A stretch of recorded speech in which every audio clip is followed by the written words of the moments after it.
What's up, guys? I am Laura from Reading in Bed, and today I'm going to be doing a short review of Monkey Beach by Eden Robinson. So I read this for Mel's Read Around the World book club, and it's kind of ironic in the Alanis Morissette sense of the word that this is my first time participating in the Read Around the World book club, which is meant to broaden your horizons and read, authors from different countries, because the country, of course, is Canada. The author is Eden Robinson, who I'm pretty familiar with, and she even lives in my hometown of Vancouver, so much for broadening my horizons. And also, this isn't even my first encounter with this book. I tried to read Monkey Beach a couple of years ago, but I ended up putting it aside, for reasons we'll get to, right now, I guess. So Monkey Beach is a story, it's a coming of age story about Lisa Marie. She's maybe like 18 or 19 in the present day, and her younger brother Jimmy has gone missing at sea. They live in a First Nations community in Kitimat, which is northern BC, so you're a lot closer to Alaska than you are to Vancouver in Kitimat. So that's kind of like the present day frame story, I guess. And then Lisa Marie keeps flashing back to different parts of her childhood, everything from like very young, 5 or 6 years old, all through her teenage years. And then eventually it kind of comes full circle around to back to the present day. And she has sort of gone on a journey, like many coming of age stories. Her parents kind of fly off to go and search for Jimmy, and she's supposed to stay home, but she gets in, like her small motorboat and like takes this journey down the coast herself, which is, quite a treacherous journey for anyone to be taking alone. So yeah, but like a lot of the book is told in those flashbacks, and that's what really threw me off. When I gave up last time, it was because I could never tell like where we were, like what age Lisa Marie was supposed to be, what part of the story we were in. Even like the relationship between her and her brother, I had a hard time remembering, is Jimmy older than her or younger than her? How close in age are they? And like a lot of it was maybe it just wasn't signposted very clearly, like when the time frame was changing. But also I just found Lisa Marie's voice was like the same whether she was 6 or 16, which didn't feel right. You know what I mean? And I have to think that just knowing what I know about Eden Robinson, because I've read 2 of her other books, that she's a good writer and she knows what she's doing. Obviously, like she's telling this story because it's important to her. It is set in, and around a community she grew up in. So I have to think that these were choices, right? That it's not just sloppy writing, or it's not like someone who doesn't know what they're doing, even though like it is her debut novel, but it's not like she was a 21-year-old ingenue when she wrote it or anything like that.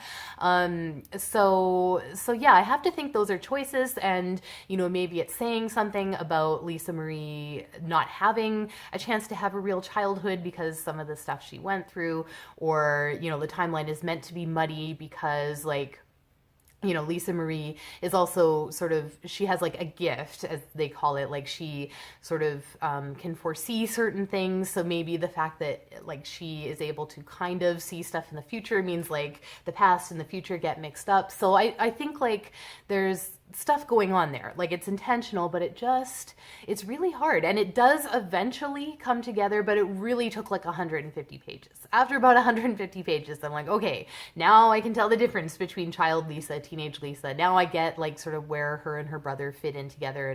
And, but like that's a long time for it to come together, right? So yeah, it made me think of the other books of hers I'd read. One of them is called Blood Sports. That one's not like as well known. It's from 2006, and it's a very like more gritty and realistic story of life in the downtown east side of Vancouver, and it's about adult characters as opposed to sort of a coming of age sort of thing. Honestly, I didn't remember a lot about it. I had to look up and see like who were the characters again. But I do remember like it's yeah, a much more straightforward story. And I liked it, but I didn't love it. Now, the other one I've read is Son of a Trickster, which came out in 2017, was shortlisted for the Giller Prize, etc. And that one I loved, like really loved. And the interesting thing is that Son of a Trickster is doing a lot of similar things to Monkey Beach, like in terms of coming of age, in terms of incorporating like indigenous sort of mythology. Obviously, the whole trickster myth is there, but like even in Monkey Beach, there is there's trickster mythology woven in there too, in terms of like, you know, teenage characters dealing with trauma, and teenage characters and just characters in general dealing with the tension between you know, living in their sort of indigenous culture versus the, you know, more dominant Canadian culture, the clashes, the, you know, where do I fit in, is just sort of another layer on top of you know, the universal coming of age stuff that everyone goes through in terms of identity and sexuality and all that. Well, you know, these characters, being indigenous people living in Canada, have a whole other, you know, like perspective and lens on that, and just a lot more that they're dealing with.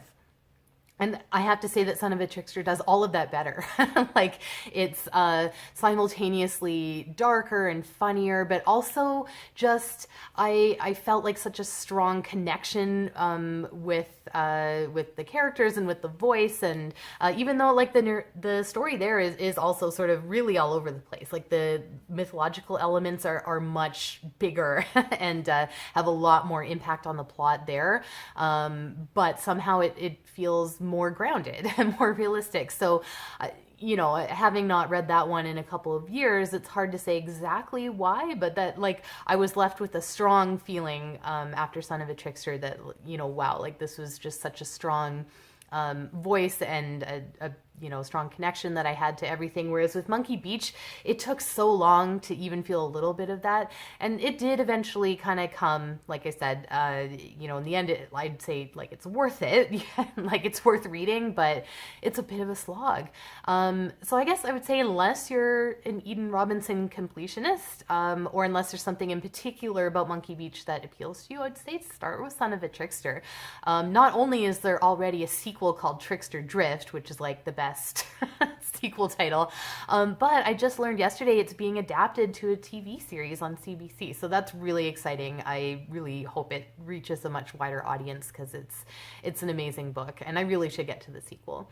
So anyways, thanks to Mel. Like, despite some of the problems I had with this book, I'm really glad that I read it. I'm glad that I'm closer now to becoming a Eden Robinson completionist. I hope to participate in the Reading Around the Book World Club again. Okay, thanks for watching.